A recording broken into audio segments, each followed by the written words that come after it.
Recentemente foi lançado no Disney Plus um documentário sobre o Stan Lee. E como vocês já devem ter visto em outras fontes, esse documentário está sendo bastante criticado. E um grande problema que tem nele é que ele repete uma narrativa, que é uma narrativa bastante problemática, de que o Stan Lee foi o grande criador do universo Marvel, a grande cabeça criativa por trás da criação da Marvel ali na década de 1960. E bom, isso não é verdade. O Stan Lee ele vai ter sim uma participação ali na criação da Marvel, mas ele está bem longe de ser a grande mente criativa que vai criar todo aquele universo, aqueles personagens e aquelas aventuras. Para a gente entender isso, a gente tem que entender o contexto, né? O que hoje a gente entende como a Marvel, ela foi criada ali por 1939 com o nome de Timely Comics, que era uma editora voltada para a história em quadrinhos, que ela foi fundada pelo Marty Goodman. E o Goodman, ele tinha várias outras produções editoriais. Ele tinha toda uma linha de publicações de contos ao estilo daquelas publicações Pulp Fiction. Ele tinha as publicações do que se chamava de as revistas masculinas, que era um dos focos principais ali do grupo editorial dele, e ele também resolveu investir em quadrinhos que estavam ali sendo sucesso nesse finalzinho da década de 30, começo dos anos 40. E a Timeless vai surgir naquele contexto, onde vai aparecer personagens ali como o Tocha Humana, o Namor, depois em 41 o Capitão América e tal, mas no meio da década de 1950, quando vai ter aquela queda na venda dos quadrinhos de super-heróis, e também vai ter toda aquela perseguição e aquelas tentativas de censura, alegando que os quadrinhos eram prejudiciais para a educação, que eles levavam à delinquência juvenil, vai ter toda aquela organização de uma comissão ali, né, uma CPI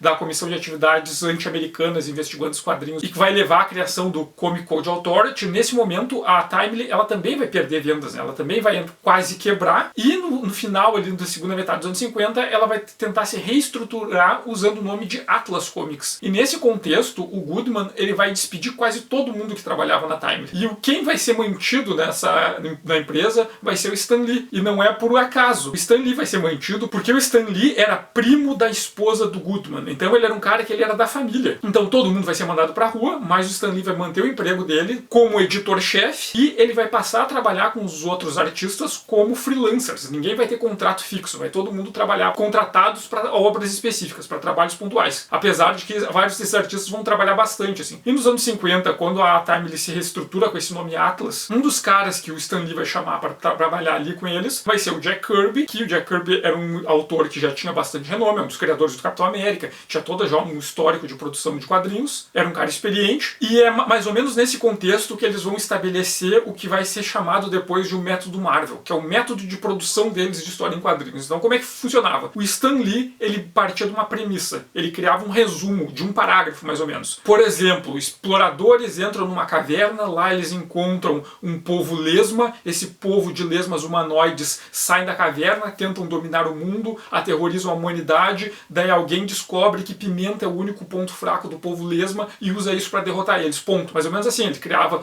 um parágrafo, mandava pro Jack Kirby, e o Kirby, a partir desse parágrafo, dessa sinopse, ele criava toda a história, todos os detalhes da história. Ele pensava em como essa história vai caber nas tantas páginas, que eram um número mínimo de páginas que ele tinha que desenhar. Tinha que dividir essa história ao longo de páginas, como essas páginas iam ser divididas em quadros, quais eram os detalhes, quais seriam as características específicas dos personagens. O Kirby fazia o design de personagens e ele montava toda uma história completa a partir dessa sinopse que o Stan Lee mandava para ele. Então, muito do trabalho de criação da história acontecia ali na mesa do Kirby. E também, como o Lee trabalhava com outros desenhistas, nem todos eles tinham capacidade de bolar grandes histórias complexas a partir de um parágrafo resumindo. Então, o Stan Lee também ele usava bastante o trabalho do irmão dele, que é o Larry Lieber. O Stan Lee criava essa sinopse, passava para o Larry Lieber, o Larry Lieber transformava aquela sinopse num roteiro completo, com os detalhes, divisões de páginas, divisão de quadro, quem eram os personagens, quais eram os eventos pormenores, e esse roteiro, escrito pelo Larry Lieber a partir dessa sinopse do Stan Lee, era enviado para os desenhistas criarem as histórias. Então, ou o Stan Lee ele trabalhava com o Kirby nessa questão de ele mandava a sinopse direto, ou ele mandava a sinopse direto para outro desenhista, ou quando era um desenhista que não tinha essa experiência como também roteirista, o Larry Lieber fazia essa intermediação, ele recebia a sinopse e transformava num roteiro de fato. Nesse período da Atlas, que um dos auges da produção da Atlas vai ser muitas essas histórias de monstros, baseadas em questões de ficção científica, que o Jack Kirby vai se especializar em desenhar, em criar os monstros absurdos, bizarros e estranhos, a editora vai funcionar a partir desse molde. O Stan Lee mandava uma sinopse pro Kirby ou para outro desenhista, e a partir desse resuminho, o desenhista criava toda a história. E em 61, quando a Atlas vai assumir o nome de Marvel e que vai ser lançado o Quarteto Fantástico, que vai ser o primeiro grande boom de grandes super-heróis ali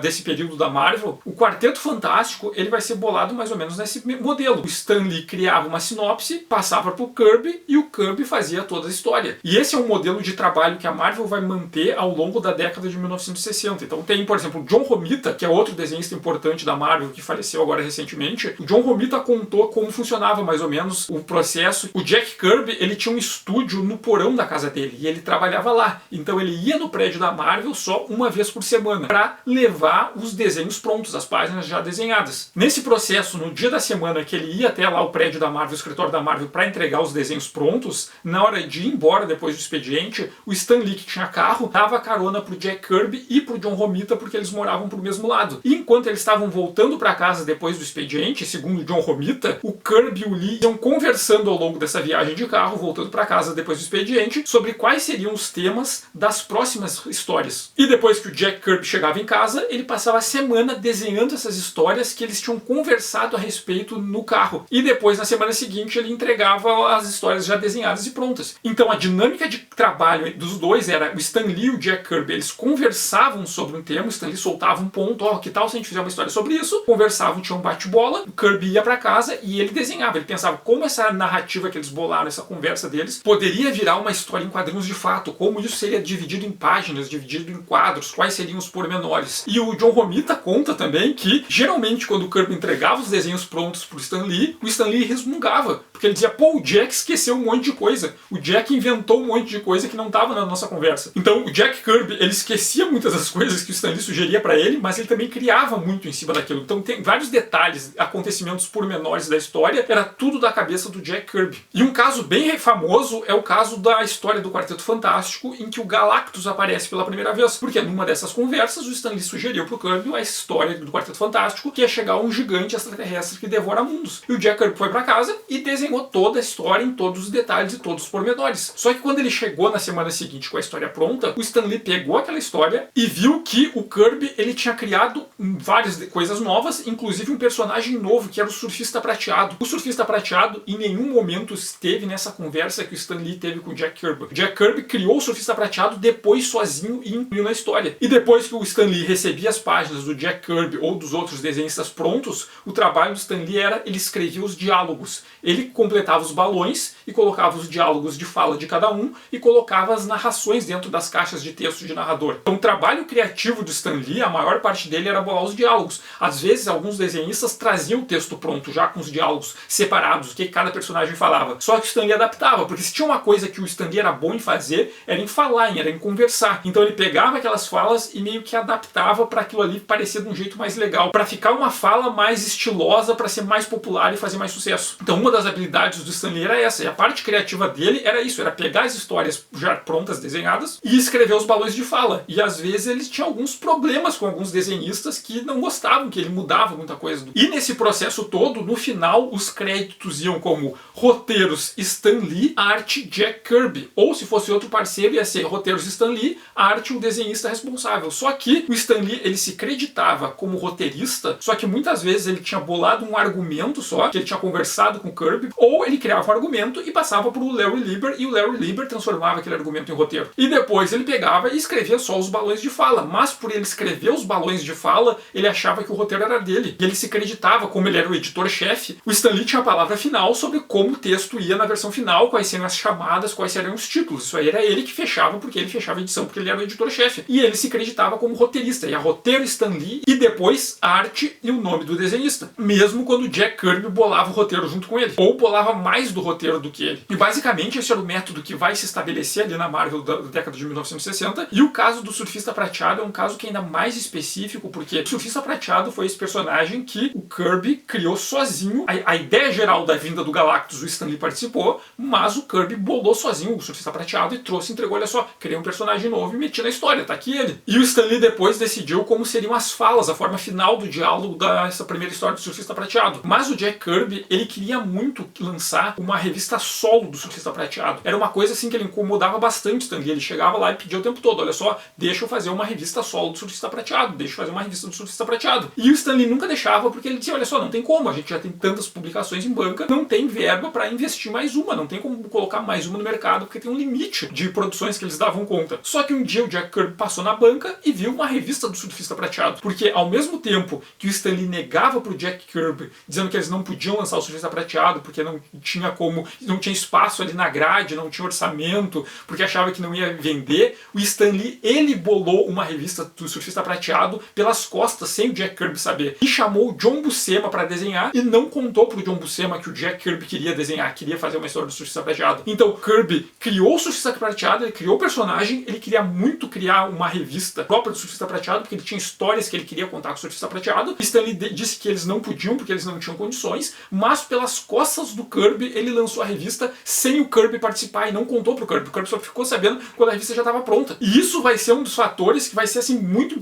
relevantes quando o Kirby vai brigar com o Stan Lee mais adiante na carreira deles. Uma das coisas que vai levar ele a brigar é isso. Pô, o cara, ele criou o personagem, ele queria fazer a história do personagem, e o cara disse que não podia e fez o bagulho pelas costas dele. Só porque o Stan Lee queria ele escrever uma história do Surfista Prateado. Porque o Surfista Prateado, ele teve uma recepção boa pelo público, muita gente queria ver o Surfista Prateado, e o Stan Lee aproveitou, não, vou pegar aí o Surfista Prateado e vou eu fazer do meu jeito. E não contou pro Kirby que ele ia fazer isso. E esse modelo, ele vai se espalhar assim sobre várias outras coisas. Tipo assim, os X-Men foram criados pelo Stan Lee e pelo Jack Kirby. O Homem-Formiga foi criado pelo Stan Lee e Jack Kirby. O Thor foi criado pelo Stan Lee e Jack Kirby. Só que o modelo de criação era esse. O Stan Lee dava a premissa, dava um parágrafo, o Jack Kirby fazia todo o roteiro a partir daquele parágrafo, fazia todos os desenhos, o Stan Lee depois escrevia os balões de fala e os créditos iam como roteiro Stan Lee, arte Jack Kirby. O Jack Kirby nem era acreditado pela parte dele do roteiro, quando muitas vezes ele fazia a maior parte do roteiro. O Hulk foi a mesma coisa. O Stan Lee mandou pro Kirby um resumo desse personagem cientista se transformar num monstro, o Jack Kirby desenhou tudo. Só que o Hulk, ele tem uma especificidade, é que o Hulk foi mal recebido pelo público no início. Foram várias cartas pra Marvel dos leitores dizendo que não gostaram, porque o Hulk, ele não parecia um super-herói, ele parecia mais um daqueles monstros daquelas histórias da Atlas ali da década de 50. E as histórias do Hulk foram canceladas. Só que um tempo depois, o Stan Lee chamou um outro cara que vai ser bastante importante para essa formação da Marvel, que é o Steve Ditko, e ofereceu pro Ditko, olha só, tem aqui uns personagens que ninguém tá usando, faz tempo que a gente não publica eles, tu pode escolher qualquer um deles para fazer histórias novas. E o Ditko disse que queria o Hulk. Daí o Ditko levou o Hulk para fazer, só que ele não gostou dessa ideia, porque no original o Hulk ele se transformava num monstro toda noite. Inclusive o Rick Jones tinha que ajudar o Banner a trancar ele durante a noite para ele não sair na forma do monstro e causando destruição.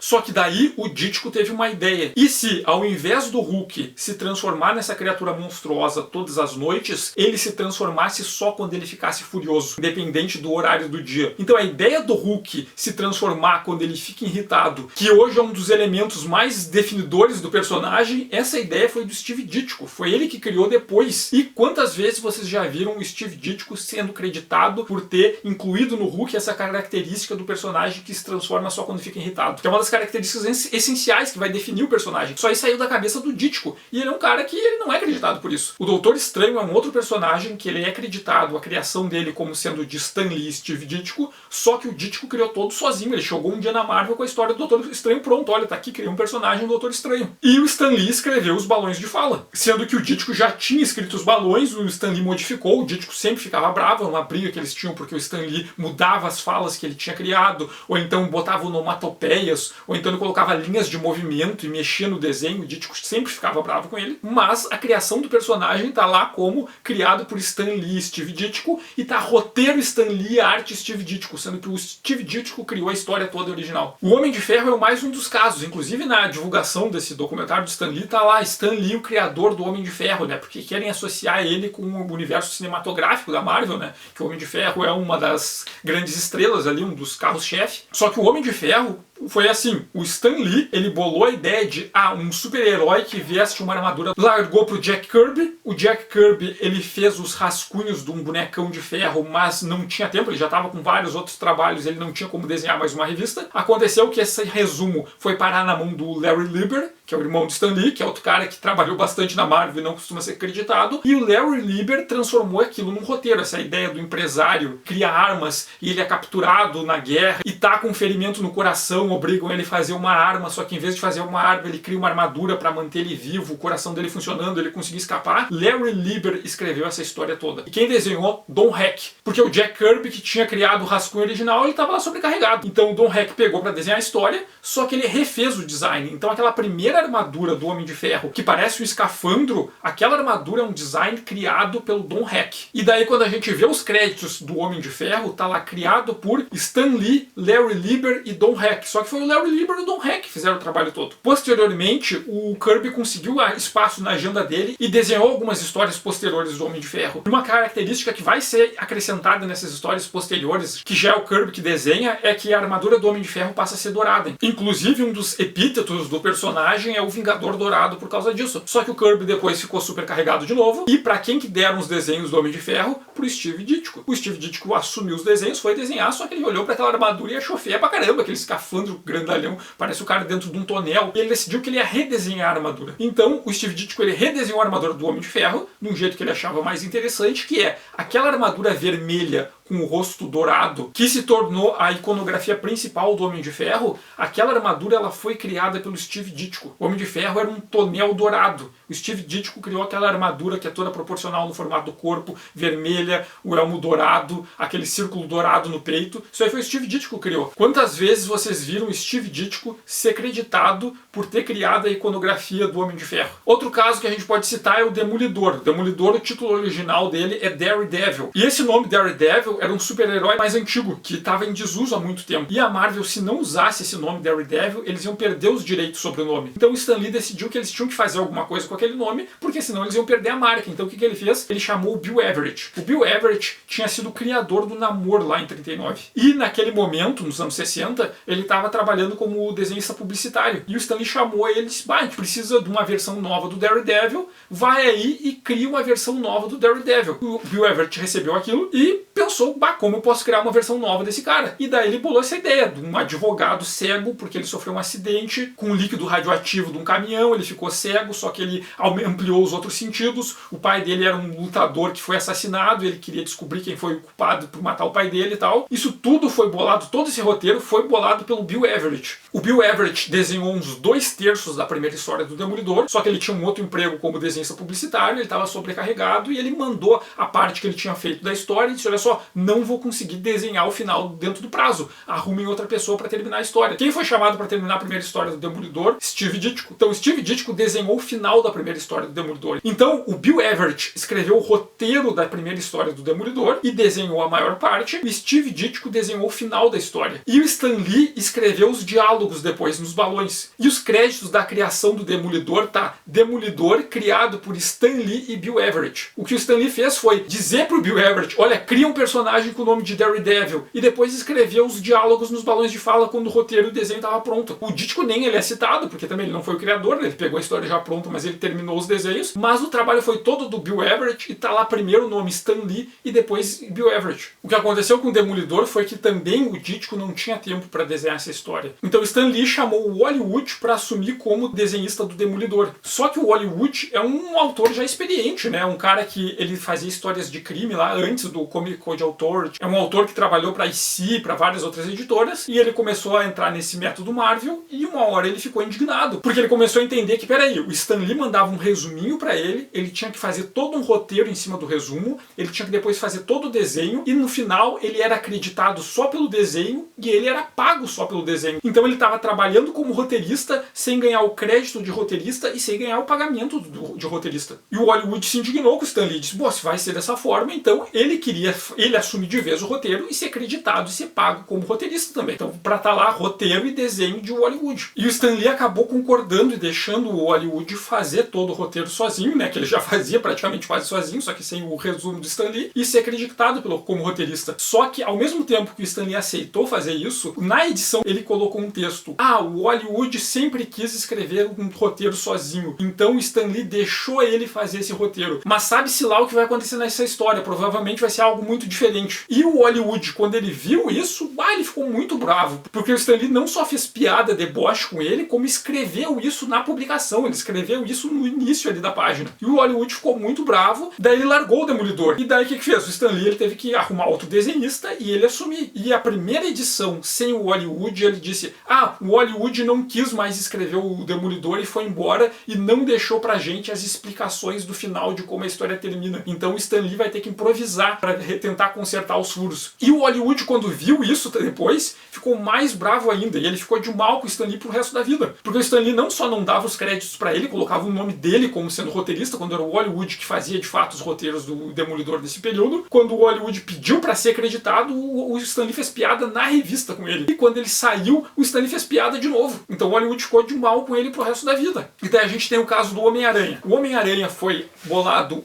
uma sinopse pelo Stan Lee, a ideia de um adolescente que vira um super-herói que se chamaria o Homem-Aranha, mandou isso pro Kirby. O Kirby fez a primeira história, desenhou, só que ele não ia ter tempo de arte finalizar, porque ele estava sempre sobrecarregado de trabalho, né? Tinha muito da Marvel, ia nas costas todas do Jack Kirby. O Stan Lee mandou pro Steve Ditko fazer a arte final. E quando o Ditko recebeu as páginas, ele pensou: peraí, o Kirby, ele tá fazendo autoplágio, porque a história que o Kirby fez era um super-herói adolescente, que ele tinha um anel mágico, que ele usava e se transformava num super-herói adulto, que seria o Homem-Aranha e tinha os poderes de super-herói. E o Ditko disse: peraí, isso aqui é a mesma história de um outro personagem que o Kirby tinha criado em 1959, que se chamava o Mosca, que também era um adolescente, que tinha um anel mágico, que virava um super-herói, só que esse aranha era uma mosca. Não só era um autoplágio de uma história que o Kirby já tinha lançado, como era muito baseado no Capitão Marvel, né? A ideia do adolescente que se transforma num super-herói adulto com mágica e tal. E falou pro Stan Lee: olha só, isso aqui vai dar muito errado. E daí o Lee disse: tá, então refaz aí,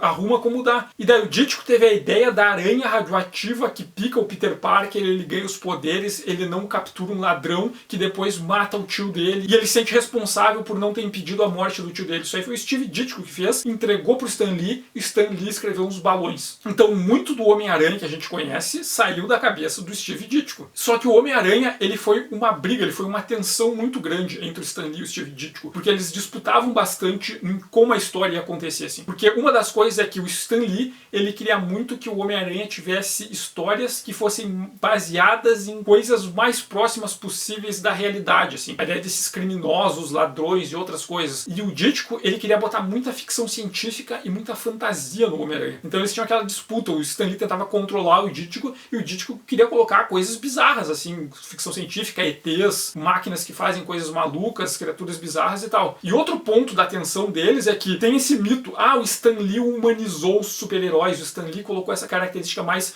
humana, de questões pessoais no Homem-Aranha. Tá, só que a questão é que era outra. O Stan Lee, ele queria que as histórias do Homem-Aranha tivessem muitas cenas do Parker vestido como Homem-Aranha, né, do herói fantasiado, em cenas de ação, e o Ditko queria que tivesse mais Peter Parker adolescente, sem fantasia, em contextos do dia a dia. Tinha uma disputa ali sobre um Homem-Aranha mais ação, mais aventuresco, que o Stan Lee queria, e um Homem-Aranha mais o adolescente com problemas pessoais, que era o que o Ditko queria. Então toda essa questão da humanização dos super-heróis, o Stan Lee humanizou o Homem-Aranha, não, isso é o que o Ditko fez. O Stan Lee queria o contrário, ele queria que o Ditko colocasse menos cenas do Peter Parker sem uniforme e mais cenas do Homem-Aranha em cenas de avenção e de aventura. Isso vai ser uma grande tensão, e outra tensão era os créditos, né? Porque ia ali roteiros Stan Lee, arte Steve Ditko, e o Ditko ficava muito bravo porque ele bolava a maior parte das histórias. O Stan Lee mandava um resuminho e ele tinha que criar todas as histórias. E outra coisa que o Ditko reclamava bastante é que nos créditos sempre ia primeiro Stan Lee e depois o nome do artista, que também era roteirista. O Ditko insistia muito, brigava muito com o Stan Lee, porque o Stan Lee botava o nome dele primeiro. Daí, num número, o Stan Lee resolveu fazer o contrário. Ele colocou: muitas pessoas perguntam por que o nome do Stan sempre vem em primeiro lugar. Então, dessa vez, nós vamos fazer o contrário. E colocou ali o Homem-Aranha por Steve Ditko pequenininho em primeiro lugar e Stan Lee bem grande, enorme embaixo. E o Ditko, quando viu aquilo, ficou muito bravo, porque faz tempo que ele queria ser reconhecido como autor, queria o nome dele primeiro, porque o nome do Stan Lee vai primeiro se ele faz a maior parte. E o Stan Lee fez isso, mas fez uma piada, fez um deboche com ele. Colocou o nome Stan Lee em segundo lugar, mas gigante, Steve Ditko bem pequenininho. O Ditko ficou muito bravo com isso. E daí o Ditko decidiu que ele ia fazer sozinho as histórias do Homem-Aranha. Então nesse momento, eles brigaram. O Ditko, ele não falava mais pessoalmente com o Stan Lee, ele ia só no escritório entregar os desenhos uma vez por semana, entregava para um assistente e não encontrava em contato direto com o Stan Lee, esse assistente que entregava pro Stan Lee, e depois quando tinha que entregar alguma coisa pro Ditko, era esse assistente que fazia, assim, o Stan Lee e o Ditko, eles não se falavam mais, porque o Ditko não queria falar com o Stan Lee, porque ele estava muito bravo, e o Ditko decidiu que ele ia fazer todas as histórias do Homem-Aranha sozinho. A última que ainda teve essa tentativa de método Marvel do Homem-Aranha foi a Amazing Spider-Man 17. A partir da número 18, o Ditko começou a fazer as histórias todas sozinho, ele nem recebia esse resumo do Stan Lee. Ele bolava a história sozinho, desenhava tudo sozinho, mandava os desenhos prontos e do lado mandava os diálogos, as falas dos personagens. Entregava isso pro assistente, o assistente recebia, entregava pro Stan Lee, o Stan Lee colocava os balões com os textos, só que muitas vezes ele mudava alguma coisa que o Ditko tinha escrito, ele pegava e escrevia diferente, mudava os diálogos, ele também mudava as falas que o Kirby fazia, só que o Kirby levava, aceitava melhor. O Ditko começou a ficar muito bravo, porque não só ele fazia as coisas prontas, o Stan Lee mudava os diálogos e nos créditos ia roteiro Stan Lee, arte Steve Ditko. E o Ditko ficava indignado, porque ele tinha bolado toda a história. Então a partir da Amazing Spider-Man 18, o Ditko criava toda a história. Então personagens como a Gwen Stacy, o Harry Osborn, isso aí foi o Ditko que ele criou sozinho. Ele simplesmente entregou a história já pronta com esses personagens na mesa do Stan Lee. O Stan Lee colocou os diálogos, ele pegou os textos de diálogo que o Ditko já tinha escrito e passou para os balões modificando, porque ele não seguia o que o Ditko fazia, mas a parte criativa do Stan Lee foi escrever as falas, a partir das falas do Ditko, do roteiro e dos desenhos do Ditko já prontos. Então o Steve Ditko criou esses personagens sozinhos, mas quando vai lá nos créditos, para Gwen Stacy, para o Harry Osborn, por vários desses personagens coadjuvantes e vários vilões que o Ditko criou sozinho, muitas vezes os créditos vão para Stan Lee e Steve Ditko. E Stan Lee primeiro e Steve Ditko depois. E outro momento de tensão aconteceu quando um repórter de um jornal foi lá para Marvel passar um tempo ali acompanhando Stan Lee, acompanhando o trabalho de escritório para escrever uma reportagem sobre a Marvel que está sendo esse grande sucesso. Ela estava aumentando as vendas, estava um público universitário, estava lendo quadrinhos e tal, estava fazendo bastante sucesso e o cara foi fazer reportagem, ele passou um tempo lá no escritório, acompanhou o Stan Lee e tudo, e no final ele publicou uma matéria. E nessa matéria ele escreveu um texto que ele falava sobre o funcionamento da Marvel, sobre a parte criativa e tal, e ele elogiou um monte o Stan Lee e deu créditos pro Stan Lee por ser esse grande cara que tinha criado esse universo de aventura e de super-heróis da Marvel, e era todo um texto dando créditos pro Stan Lee, dizendo como o Stan Lee era maravilhoso, como ele tinha criado tudo sozinho. No finalzinho tinha um detalhezinho sobre o Jack Kirby, o Jack Kirby como um colaborador do Stan Lee, mas era um cara meio antipático, que ajudava o Stan Lee a fazer as coisas, e não falava nada do Steve Ditko, simplesmente o Ditko não era citado. E quando essa matéria foi publicada, assim, ó, primeiro a esposa do Kirby ligou pro Stan Lee e xingou ele um monte, né, porque o Stan Lee lá tava com todas as glórias e o Jack Kirby era citado só um pouquinho como um ajudante, que era um cara chato lá, mas que estava lá para ajudar o Stan Lee. Então a família do Kirby ficou muito indignada, né? O Jack, ele não brigava tanto, mas a esposa dele ficava mais indignada, ela que encarava mais o Stan Lee, ficou muito brava. Depois disso, para tentar acalmar os ânimos, o Stan Lee parou de colocar os créditos como roteiro Stan Lee e arte Jack Kirby, e começou a colocar por Stan Lee e Jack Kirby, meio que assumindo que o Kirby também participava dos roteiros, mas ao mesmo tempo não definia bem quem fazia o que, e o nome do Stan Lee continuava vindo antes, era por Stan Lee Jack Kirby, né? O Kirby estava em segundo lugar sempre. Mas o Ditko, quando ele viu aquilo, no dia dele ir no escritório para levar os desenhos prontos, ele entregou os últimos desenhos e disse: nunca mais trabalho com a Marvel. E ele ficou muito ofendido por ele não ter sido creditado, né? Um dos caras que fazia um monte de coisa lá dentro, ele não foi nem citado na reportagem, o Stan Lee foi citado como o grande cara que tinha criado tudo lá dentro. E outra coisa que foi bastante relevante para a saída do Ditko da Marvel é porque foi mais ou menos nesse período que começou a ter os produtos licenciados. Estavam saindo um monte de brinquedo, quinquilharia, coisas variadas usando o nome, a marca dos personagens da Marvel. Se falava ali em fazer a série, aquela animação, os desenhos desanimados da Marvel, como a gente conhece. E o Homem-Aranha era um grande sucesso da Marvel naquela época. Só que nenhum dos artistas da Marvel ganhava nada a partir do licenciamento dos personagens, né? O Ditko entendia que o contrato que ele tinha com a Marvel era para a produção de quadrinhos. Nunca tinham falado nada no contrato sobre a criação de produtos licenciados. E ele achava que ele tinha o direito de royalties. Royalties, para quem não conhece, é uma participação no lucro dos produtos licenciados. Quando tu lança uma camiseta do Homem-Aranha, um brinquedo do Homem-Aranha, uma carta, um tênis, uma mochila do Homem-Aranha, a ideia do royalty é pagar para os criadores um percentual, um pedacinho do percentual dos lucros sobre aquela venda dos produtos, porque não estava no contrato. O contrato original era para quadrinhos. Para outras coisas, precisa de um contrato separado. A gente entendia isso. E o Martin Goodman na época estava começando a ganhar bastante grana com produtos licenciados e não repartia nada com os autores. E o Ditko, ele brigou com a Marvel de vez e ele disse que ele nunca mais ia voltar para a Marvel enquanto o Martin Goodman não pagasse a parte dele de royalties dos produtos licenciados. E até hoje a família do Ditko está ainda com uma ação judicial para reivindicar os royalties. Imaginem quanto a Marvel ganhou só esse ano com royalties sobre a animação ali, o Aranhaverso, sobre o jogo do Homem-Aranha pro PlayStation 4, pro PlayStation 5, sobre os brinquedos, sobre produtos licenciados. A família do Ditko nunca viu nada. E o Ditko queria pelo menos um pedacinho dos lucros sobre os produtos licenciados. Ele nem tá falando dos quadrinhos, porque os quadrinhos ele tinha um contrato. Só que, pô, se tu vai fazer outras coisas com os personagens que o Ditko tinha criado sozinho, né? Lembra que o Homem-Aranha saiu da cabeça do Ditko? Vários daqueles personagens o Ditko criou sozinho, apesar de ter o nome do Stan Lee, foi o Ditko que criou. Ele queria uma porcentagem daquele lucro daqueles outros produtos. E nunca deram pra ele. E foi o motivo dele brigar de vez assim com a Marvel. E o Kirby, além de toda a questão do surfista prateado, que o Stan Lee lançou pelas costas a revista que ele queria fazer sem falar pra ele, teve um outro caso que foi relevante, que foi quando o Stan Lee estava dando uma entrevista e perguntaram na entrevista se era verdade que ele tinha sido o homem que tinha criado sozinho o universo Marvel. O Stan Lee disse sim, eu sou o homem que criou sozinho o universo Marvel.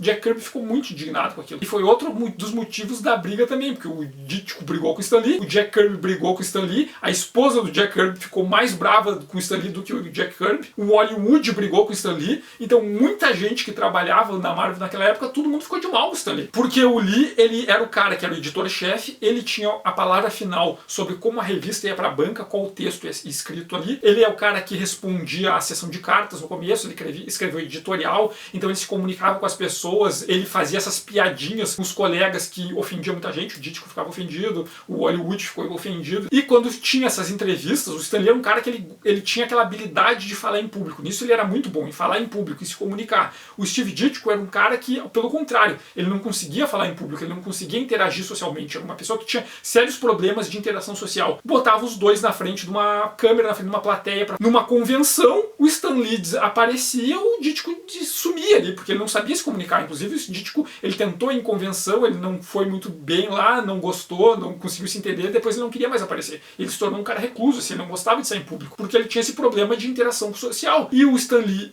como ele conseguia aparecer, ele tinha essa habilidade de se comunicar, ao invés de levar os outros artistas com ele, dizer, olha só, nós criamos o universo Marvel, não, ele dizia, eu criei o universo Marvel. E isso foi uma coisa que fez muitos desses artistas da Marvel ficarem de mal com o Stan Lee. Como o Stan Lee, ele roubava a glória pra ele não compartilhava, ele não levava os parceiros dele junto com ele pros holofotes. Ele conseguia chegar naquele lugar porque ele tinha habilidades para isso, essas habilidades de comunicação e pela posição dele como editor-chefe, mas quando ele estava em público, ele não aproveitava esse espaço em público para mostrar também os colegas dele, ele pegava a glória toda para ele. E o Stan Lee, por gostar da glória, o Stan Lee a gente tem que levar em conta assim, ele é um cara que ele mentia muito. Se a gente pegar as falas dele, comparar falas dele de um período com o que ele disse depois, ou dele com os outros pessoal que trabalhava ali na Marvel, vai ver que tem muita mentira no que ele fala. Ele exagerava muitas coisas. Esse fato dele foi na entrevista e perguntaram pra ele, é verdade que tu foi o cara que criou sozinho o universo Marvel? Ele disse, sim, eu criei o universo da Marvel sozinho. O cara disse isso durante uma entrevista, ficou gravado lá a fala dele. E tem vários outros momentos de fala que ele se exagera, ele conta o passado dele, o que ele fez, assim, como se ele tivesse feito tudo sozinho, como se ele tivesse criado tudo sozinho. Tem, por exemplo, uma entrevista mais recente dele, já agora dos anos 2010, em que ele fala sobre como ele criou os X-Men e como ele queria falar dessa questão racial e como ele tinha pensado o Professor Xavier como o Martin Luther King e o Magneto como o Malcolm X, para mostrar dois lados diferentes dos movimentos ali pelos direitos dos negros nos Estados Unidos. E,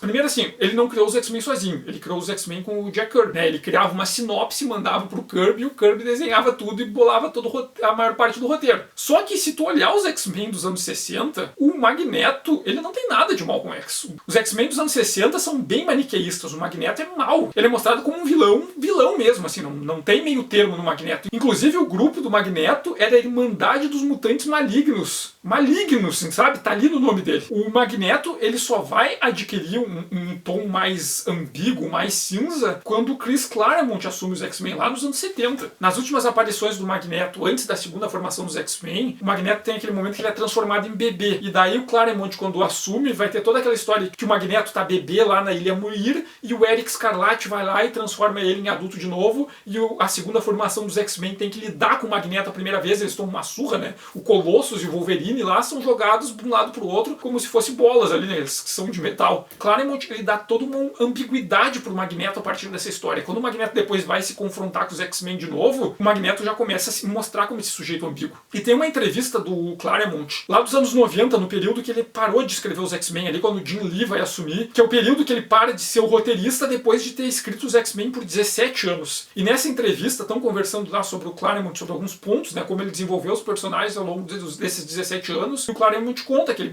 começou a pensar se ali tem toda uma questão racial e se o Xavier era esse cara pacifista, dava pra pensar o Xavier a partir do Martin Luther King. Tá aí, o que é o Magneto? E daí ele começou a pensar, tá aí, se o Magneto fosse como o Malcolm X? Então quem vai criar essa construção do Xavier como o Martin Luther King e o Magneto como o Malcolm X e fazer essas alegorias a partir de diferentes posições do movimento pelos direitos dos negros nos Estados Unidos é o Claremont, que vai fazer isso nos anos 70. O Stan Lee não trata desse assunto, o Jack Kirby não tratava desse assunto. Até tinha uma questão racial, mas pensar o Magneto como Malcolm X é uma coisa que não tá nos X-Men dos anos 60. Vocês vão procurar lá, vocês não vão achar. O Magneto lá é puro mal. Ele é um vilão estereotipado e caricato. O Claremont, a partir dos anos 70, que vai construir o Magneto como a partir dessa uma ideia do Malcolm X, para botar em conflito, em oposição com o Xavier, pensando ele como o Luther King. Mas o Stan Lee, décadas depois, vai lá e diz: eu pensei o Xavier como o Martin Luther King e o Magneto como o Malcolm X lá nos anos 60. É mentira. Tu vai lá nos X-Men dos anos 60, não tem nada disso. Então o Stan Lee é um cara que ele mente muito, do mesmo jeito que ele disse isso, que foi uma coisa que ele não tinha pensado nos X-Men lá quando ele criou. Quer dizer, quando o Jack Kirby, com a ajuda dele, criou os X-Men, como do mesmo jeito que ele chegou na entrevista e disse: sim, eu sou o homem que criou sozinho o universo Marvel. Várias vezes ele pega histórias do passado nas falas dele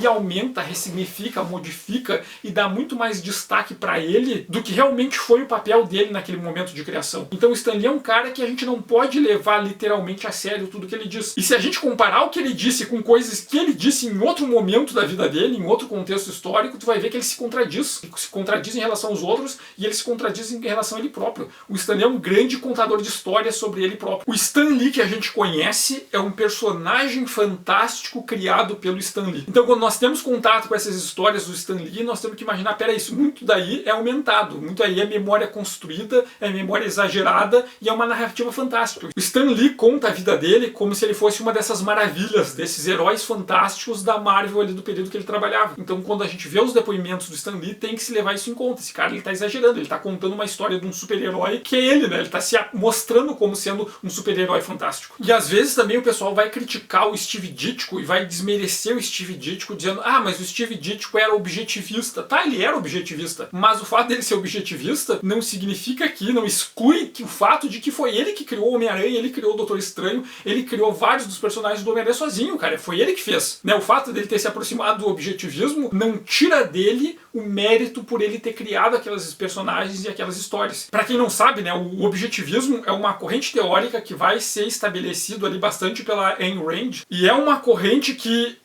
era proposta como uma corrente filosófica, mas os filósofos da época, os acadêmicos, rejeitaram bastante, assim. Mas ele vai ter bastante ênfase numa ideia de uma liberdade, e para alcançar essa liberdade é legítimo usar questões egoístas. É legítimo defender a individualidade em nome da liberdade. Assim, no objetivismo, o objetivo moral do ser humano é alcançar a felicidade. E se ele precisar ser egoísta, se ele precisar pensar só nele para alcançar essa felicidade, é uma coisa legítima. E pro objetivismo, o único modo de tu ser feliz, de tu ter a liberdade plena, é no capitalismo livre sem nenhuma regulamentação. Então o objetivismo vai se valer de narrativas de valores morais para legitimar um capitalismo sem nenhuma regulação estatal. Olha, só no capitalismo, onde o Estado não regula nada, a ideia do livre mercado absoluto e exagerado, só aí o sujeito vai poder ser feliz. Então várias correntes liberais de tendência conservadora vão se aproximar dessas narrativas objetivistas, ao mesmo tempo que os filósofos do período iam rejeitar, os filósofos acadêmicos iam querer se afastar do objetivismo. E o Ditko, ele se aproximou do objetivismo e daí criticou: ah, o Ditko era objetivista.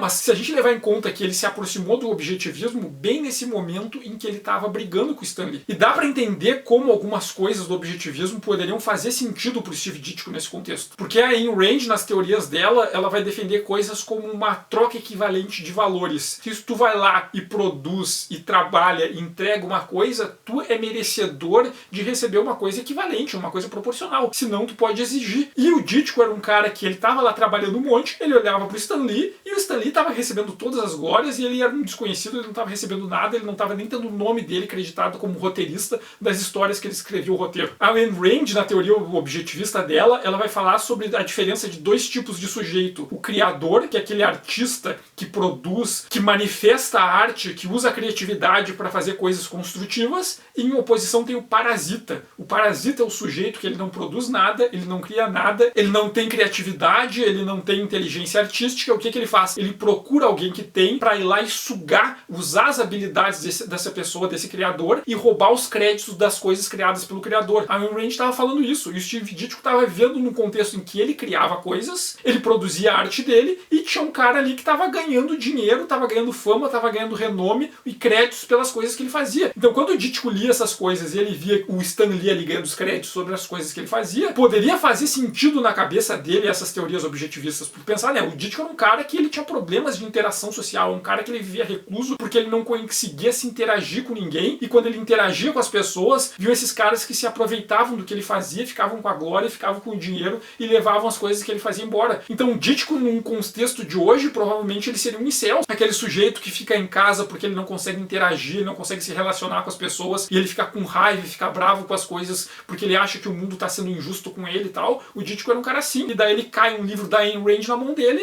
por mais bobagem que seja essa teoria objetivista, e não querendo passar pano pro Ditko, né, porque tem muitas coisas que ele vai defender em algumas histórias em quadrinhos dele, que ele vai defender esse capitalismo liberal, porque ele vai ver nos livros da Rand. É possível pelo menos entender o que levou ele a cair por esse caminho, porque foi nesse momento que ele estava com essas dificuldades com o Stan Lee que ele vai se aproximar dessas narrativas objetivistas. E muitas das características do Homem-Aranha como personagem é influência do objetivismo, porque se a gente pegar essas primeiras histórias do Homem-Aranha, assim, uma das coisas que eu não gosto da maioria das adaptações do Homem-Aranha, né, do Peter Parker, é que ele constrói o Peter Parker como esse aluno bonzinho, esse aluno inteligente e tal, que sofre bullying no colégio, mas que ele é um cara bonzinho, gentil lá, e estão maltratando ele. E se tu pegar as primeiras histórias do Homem-Aranha, o Homem-Aranha, ele é um cara que sofre bullying, esse nerd estudioso e tal, mas ele é um personagem que ele tá cheio de raiva. Os caras estão lá fazendo bullying com ele e ele tá pensando em vingança. Ele, eu podia quebrar a cara do Flash Thompson. Só não vou fazer isso porque eu sou forte demais e ia quebrar ele muito e iam descobrir que eu sou Homem-Aranha. Nas primeiras histórias do Homem-Aranha, ganha os poderes e ele vai lá lutar no ringue pra ganhar dinheiro. E ele cria a máscara do Homem-Aranha porque ele pensa que se ele perder a luta, vão fazer piada com ele. Então ele protege a identidade dele pra não passar vergonha em público. E depois ele vai pro show, vai ganhar dinheiro.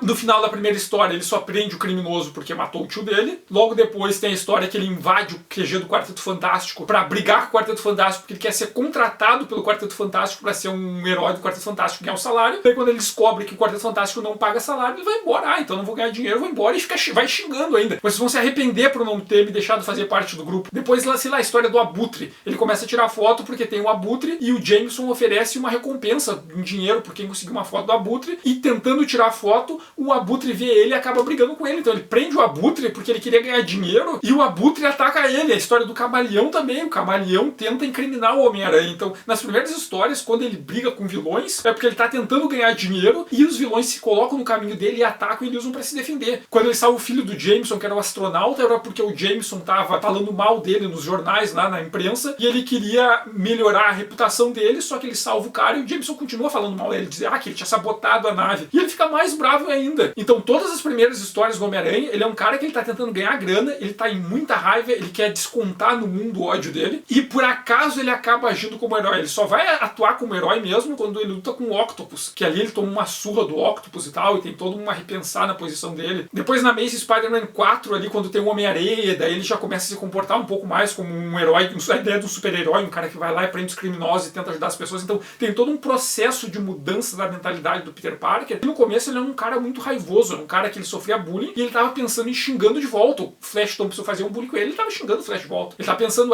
podia quebrar a cara do Flash Thompson, só não vou fazer isso porque eu sou forte demais. Então ele era um personagem que era cheio de rancor, um adolescente com raiva que quer descontar no mundo as injustiças injustiças que ele sofreu, e o processo dele se tornar um herói é uma coisa que vai aos poucos, que é bem diferente dessas histórias, sei lá, adaptações que mostram o Homem-Aranha como alguém que sempre foi um adolescente bonzinho. E muito tem dessas ânsias do Dítico nessas histórias, porque o Homem-Aranha é o cara que vai lá ajudar as pessoas, e o Jameson tá sempre lá colocando a culpa nele. Olha só, o Homem-Aranha é uma ameaça pública, o Homem-Aranha faz coisas terríveis, e na verdade ele é um criminoso, na verdade foi ele que planejou o roubo que ele impediu só pra ganhar glória. Então muito dessas histórias do Homem-Aranha tem uma ânsia aí do próprio Steve Ditko, dele ser o cara que ele fazia as histórias, e o Stan Lee levava todo o crédito. O Stan Lee tava sempre lá fazendo piada com ele, palhaçada, debochando dele nas próprias revistas, botando Steve Ditko bem pequenininho e Stan Lee bem grande no nome dos créditos. Mas principalmente se a gente pensar no Flash Thompson, o Flash Thompson é uma alegoria descarada que o Steve Ditko faz com o Stan Lee. É uma piada, ele tá debochando o Stan Lee, porque o Flash Thompson, que era o Flash Thompson nessa história? Era o cara que era legal na escola, todo mundo achava ele legal, ele era popular, ele tava sempre debochando do Peter Parker, rindo dele, e o Parker tava lá virando o Homem-Aranha, salvando todo mundo. O Flash Thompson debochava do Peter, o Peter não podia dizer que foi ele que salvou as pessoas, e o Flash Thompson dizendo, o Peter Parker é um covarde, ele sempre foge na hora que aparece alguma coisa, sempre que tem um perigo ele se esconde debaixo da mesa. E no final o Flash Thompson ganhava toda a glória, e todo mundo achava ele legal e era amigo dele, e o Parker ia pra casa sozinho e ficava sozinho. Pô, se a gente parar a pensar no Ditko escrevendo isso, nesse contexto todo de como a Marvel funcionava, o Ditko escrevia o Peter Parker como um alter ego dele, e ele pensava no Flash Thompson como uma versão caricata do Stan Lee. E ele tá falando ali dos deboches que ele sofria do Stan Lee, e ele que tinha raiva e queria descontar, mas ele não podia, ele é um cara retraído, mas ele acreditava, não, mas sou eu que tô fazendo as histórias do Homem-Aranha, eu que tô ganhando dinheiro pra editora. Eu não posso falar pro público, porque ele não sabia falar pro público. O Stan Lee tava com a cara no holofote ganhando as glórias o tempo todo, mas ele tinha uma ideia de que ele era um injustiçado, que ele, na verdade, era o cara que fazia tudo. Então essa relação Peter Parker e Flash Thompson é uma forma do Steve Ditko tratar da relação que ele tinha com o Stan Lee. Então o Flash Thompson é uma versão caricata do Stan Lee,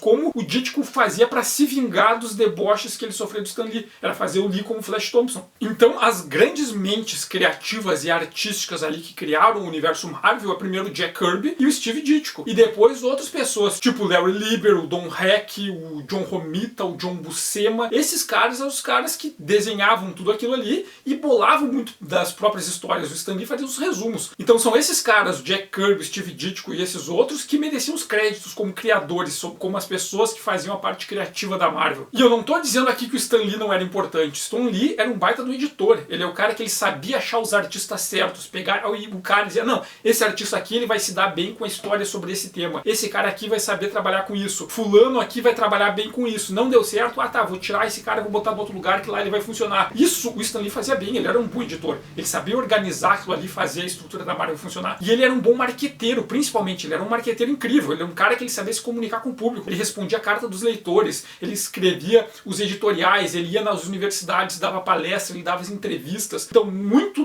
da pessoa do Stan Lee como relações públicas da Marvel foi muito importante para o sucesso da Marvel. Só que o papel no qual o Stan Lee merece o destaque é por ter sido o grande editor da Marvel e por ter sido o grande marqueteiro, o grande rosto público da Marvel. Agora, o criador do universo Marvel, a pessoa responsável pela parte criativa e pela parte artística do universo Marvel não era o Stan Lee. E ele pegava as glórias disso. Não adianta dizer, mas era a Marvel que dava os créditos para ele. Não, ele era o editor-chefe da Marvel. Ele tinha a palavra final sobre como os textos iam ficar impressos na versão final. E ele botava o nome do Steve Ditko pequenininho e o nome dele bem grande para fazer piada. Ele botava uma linha debochando do Hollywood. Ele ia numa entrevista e dizia, sim, eu sou o cara que criou sozinho o universo Marvel. E ele mentia muito. Então nessa ânsia dele de querer ser sucesso, porque ele queria ser roteirista pro cinema, né? Inclusive ali em 69 e 70, ele largou ali a Marvel, deixou pro Roy Thomas, o Roy Thomas assumiu ali o cargo de editor-chefe, e ele foi ser o representante da Marvel em Hollywood para fazer contratos de licenciamento. Então esse ali é o cara que ele vendia a Marvel, né? Ele é o rosto público da Marvel, mas ele não é o responsável pelo criar o universo Marvel. Os responsáveis pela parte artística e da criação são caras como Kirby, são caras como Ditko e esse outro pessoal que trabalhava com eles. Então não levem a sério essas narrativas do Stan Lee como o grande homem que criou o universo Marvel. Ele foi um cara muito importante pro sucesso da Marvel, mas ele não foi a grande mente criativa. E quando vocês verem essas narrativas do Stan Lee, lembre-se, ele mente muito, ele exagera muito. Às vezes nem é por maldade, talvez seja, mas às vezes, sei lá, a memória do cara, ele era um sujeito que tinha um ego bem grande, ele ampliava na parte que falava sobre ele, né? Então talvez ele reinventava as memórias dele para acreditar que ele realmente foi mais relevante. Muitas das histórias que eu contei aqui e outras histórias de bastidores vocês podem encontrar em português no Marvel Comics A História Secreta do Sean Howe. Mas também existem outras publicações, existem outras fontes que vocês podem procurar que vão ter lá depoimentos do pessoal que trabalhava na Marvel